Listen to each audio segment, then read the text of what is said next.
This is probably my most requested video yet. This is how I practice. We're gonna start with some of this. It's actually pretty good. And some of this.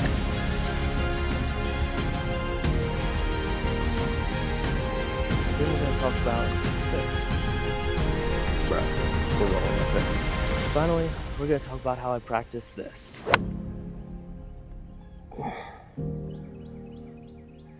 As you can see, we're gonna talk about practicing.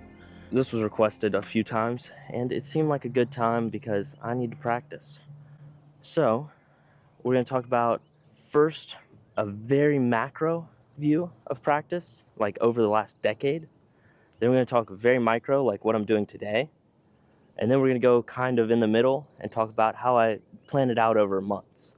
So first, I wanna hit a shot because I actually have to hit some shots here.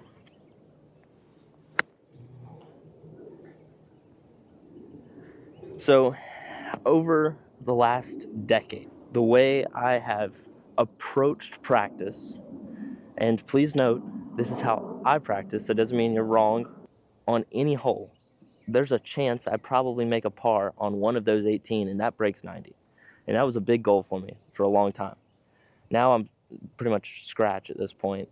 And the difference for me is making those bogeys par, right? I was trying to make double bogeys bogeys. And a lot of that was, you hit a bad chip or you three putt. And in either of those cases, it's an automatic double bogey. So if I can make my worst score bogey, that's short. If I can make my worst score bogey, then I am able to start getting closer to really low scores.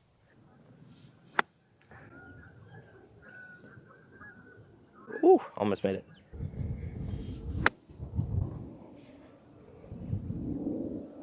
If you're still tracking with me, we are now on to micro. So what am I doing today? I practiced on a daily basis in two modes, quantity and quality.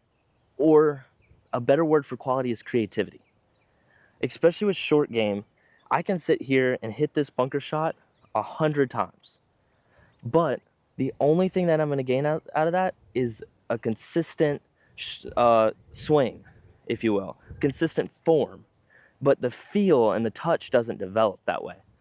I can't stand when I see people hit, 20 or 30 chips from the same spot without a actual purpose. The only reason ever that you should hit more than like 3 or 4 chips from one spot is if you're working on form. If you're working on your swing, on your stroke, whatever, putting, anything. Everything else should be at max 3 to 4 balls. So here, I could sit here all day and work on my swing and my contact and all that, perfectly fine. But when I start using this as like a feel shot, nah, that's just, nah, please don't. Oh my goodness, the wind.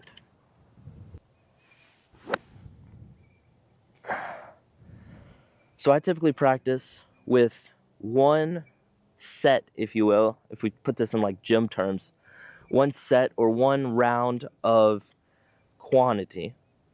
Like if I have one major problem, for instance, I know that my 50 degree right now, I have no idea how to hit a 100-yard shot with it.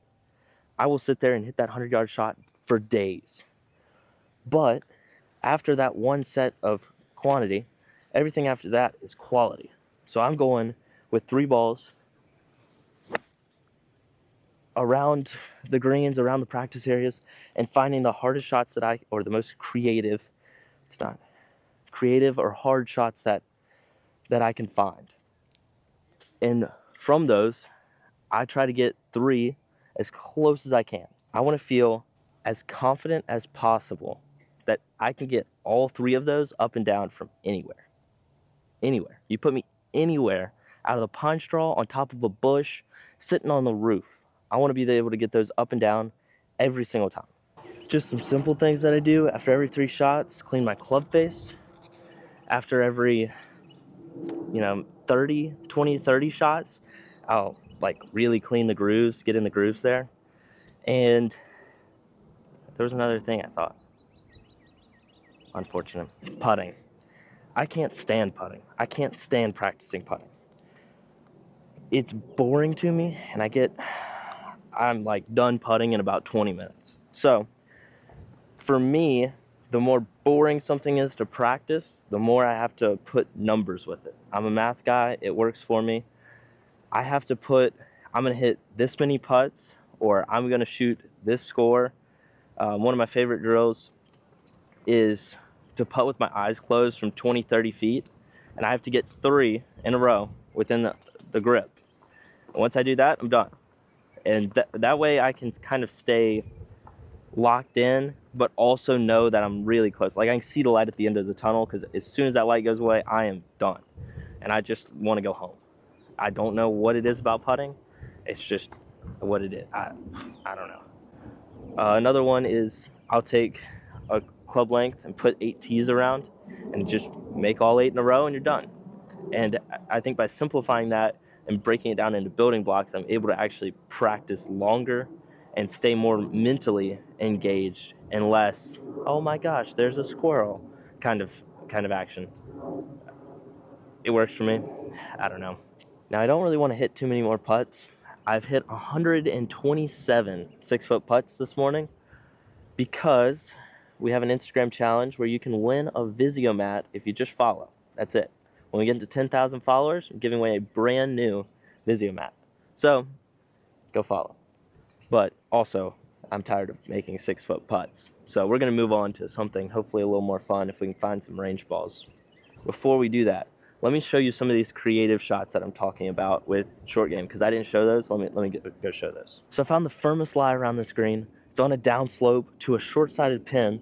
This is more or less borderline impossible to get really close. Right? I mean, this is hero shot land. Is it mind-boggling, out of this world to hit a flop shot?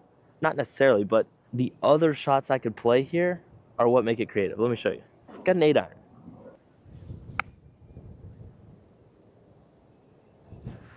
That shot's in the bag, right? I'm able to just mind, like my mind works in these kind of shots. Whereas with other shots, if I'm just hitting the same shot here, my mind is numb. It's just repeat, repeat, repeat, repeat. I know I said I made 127 putts. That's kind of just for the challenge. Like that's essentially pointless at that point because 127 is way too much. But this is, 4th shot here. My mind's still engaged. I'm still thinking, how do I run it up there like that? What a shot. What a shot. That's what I'm talking about when I say creative shots. Now with full swing, I focus on 2 main things: direction and distance control. Because in theory, if I had both right, the ball would go in the hole. I do weird things, like having this pull in my hip band here that keeps my hands in front of my hips. But all of that is essentially to improve my direction and distance control.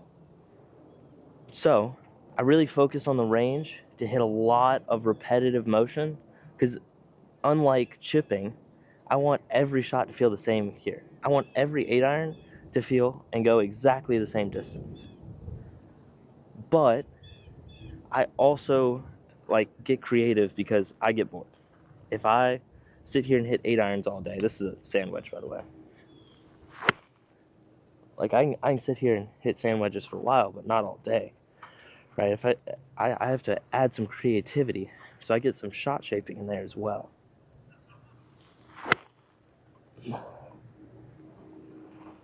On a monthly basis, I'm just trying to improve. Just even if it's the slightest. If last month I hit 9.8 greens on average, this month I want to hit 10. And actually, greens is probably where I can gain the most ground right now. I guess the mental is the last part. When I get on the course, any thoughts I had here or anything previous in this video, all those thoughts stay here. When I go on the first tee, all I'm thinking is hit ball, hit ball, hit ball. That's all I got to do. Hit ball closer to hole. It doesn't matter where I end up. I just have to get it closer to the hole on the next shot. I don't get angry. I try not to get angry when I hit bad shots, because it's still close to the hole unless it goes backwards. it's still close to the hole. As long as I'm moving close to the hole, I got to stay positive, and it's always about the next shot in golf, right? Whether I hit it 3 feet from the pin or I hit it 30 yards from the pin, I still got to go hit the next shot, no matter how I feel.